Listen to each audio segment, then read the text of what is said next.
just one of those things where the best laid plans, Mhm. and then you try to do what you do.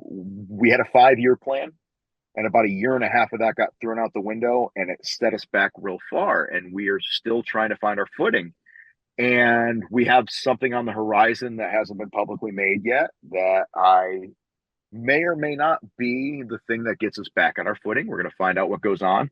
But the cool thing about having William Patrick Corgan, Billy Corgan, as NWA owner and NWA president, is that guy doesn't like to fail. Mhm. And he has the means and the wherewithal to go through the bumps in the road and realizes that I've told him before, I'm like, you know, I dream of one day we're never going to be WWE, never going to be AEW. We don't, that's not us. We're our own little niche. We exist as our own thing. We're an alternative to those. And trying to live up to somebody with production value like that is just, you're never going to do it. So you can't be the biggest thing ever, but you could be a different thing that's successful.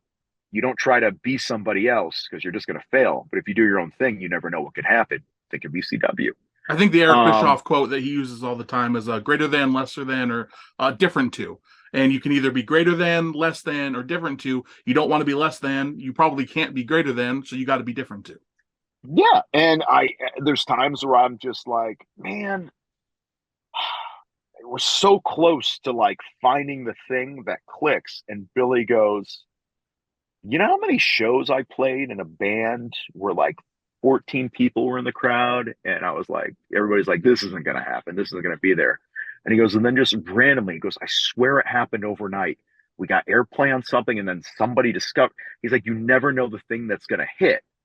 He's like, if we knew what it was, we could have been that, but we didn't. So we just threw a bunch of shit against the wall and saw what happened. And here we are. And the National Wrestling Alliance, we're finding our identity as time goes on. And I think that's super important, is to constantly be striving to find your lane and be something. We started as a nostalgia brand, and now we're trying to evolve into a modern brand that has that legacy. Where history lives and legends are forged is one of our new lines that we started using, because it's true. Like, history lives in the National Wrestling Alliance, but generationally, we're trying to forge some of the people of tomorrow. And we don't have the giant stage that other companies have, and that's fine. So we have to survive on our own merits.